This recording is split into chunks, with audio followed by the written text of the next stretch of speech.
tuliahidi kutatua kero za wananchi. Haiwezekani waziri mkuu au makamu wa rais au mawaziri au mimi, kero inajulikana mkoani na wewe upo. Haiwezekani kwa nchi ambayo imejitawala kwa zaidi ya miaka 50, raia wake wanaposafiri lazima wasindikizwe na polisi. Swala la ujambazi, haiwezekani mtu kila siku kuna majambazi tu. Ni lazima tubadilike. Ulinzi ukaimarike, watu watembee katika nchi zao wakiwa salama. Hakuna mahali ambapo kuna uozo kama kwenye halmashauri zetu. Hatua zitakuwa ni zile zile. Sheria ni msumeno. Nataka nchi hii iende vizuri, angalau mapato mengi tunayoyapata yaende kwenye huduma za wananchi. Watanzania wanapata shida sana. Hamwendi mkoani kutangaza siasa. Mnakwenda kutimiza wajibu wenu kwa ajili ya wananchi wanyonge. Wapo watakao walaumu, ninyi chapeni kazi ili wananchi wakafate sheria bila shurti. Yako watu wananyanyasa, tunamkuta mtendaji wa kata au katibu tarafa ananyanyasa wananchi wa chini. Ninyi mna mamlaka ya kumweka mtu ndani hata masaa 48. Wajue kwamba wananchi wanatakiwa kuheshimiwa.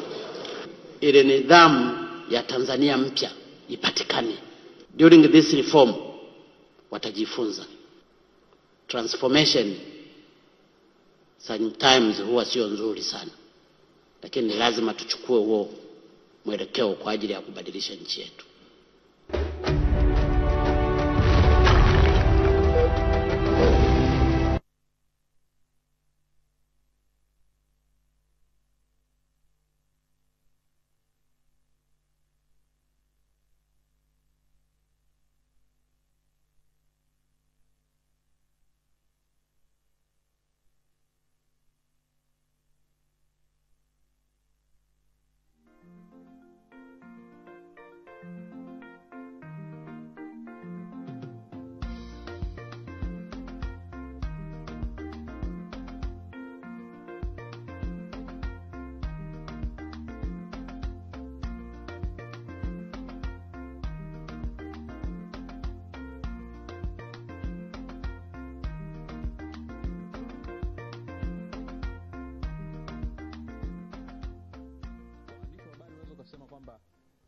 Kipindi hiki cha Rais Magufuli, taarifa au matukio yatokanayo na hatua anazozichukua vimekuwa vikichangamsha vyombo vya habari. Kuna wakati inafika inakuwa vigumu kuweza kufatana bega kwa bega na zile taarifa zinazotokea, kwa sababu kunakuwa na matukio makubwa 3 au 4 yote kwa wakati mmoja. Kwa hiyo inakuwa sasa kujiuliza uchukue lipi uache lipi.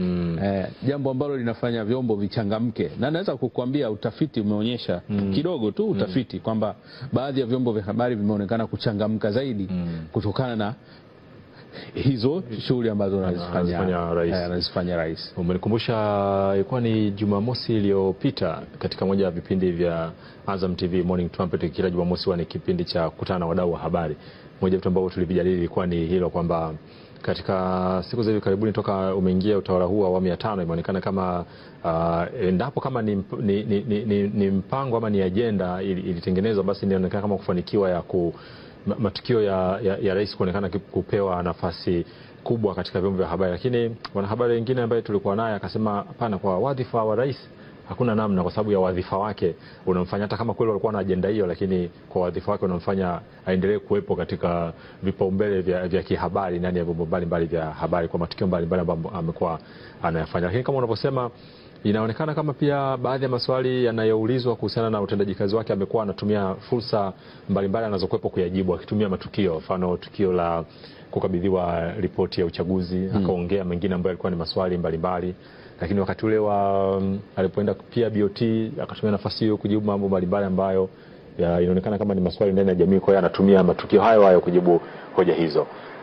Ni kati ya vitu ambavyo vinafanyika kupitia utawala huu wa Rais John Pombe Magufuli, rais wa awamu ya 5 ya Jamhuri ya Muungano wa Tanzania.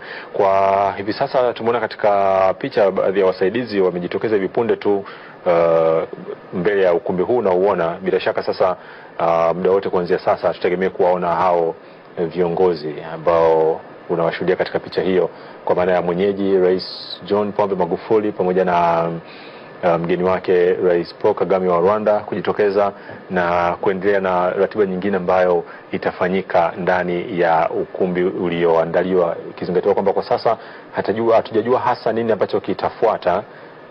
Lakini kwa ratiba ambayo tulipatiwa toka awali ni kwamba atakapokuwa Ikulu, tukio atakaolifanya ni la kuongea na wanahabari majira ya saa 7. Sasa hatujajua, ingawa picha ambazo tuliziona awali katika ukumbi tuliopo kwa sasa ni picha ambazo zilikuwa zinaonyesha meza mbili, kwa maana inaonekana ni kama meza za viongozi, lakini kila meza ikiwa na kitabu. Pengine labda ni hayo makubaliano ambayo tumesikia yatafanyika, makubaliano na mikataba kati ya nchi hizi mbili, kwa maana ya Rwanda na Tanzania. Lakini tutajua hasa viongozi hao watakapokuwa wamejitokeza mbele ya hadhara katika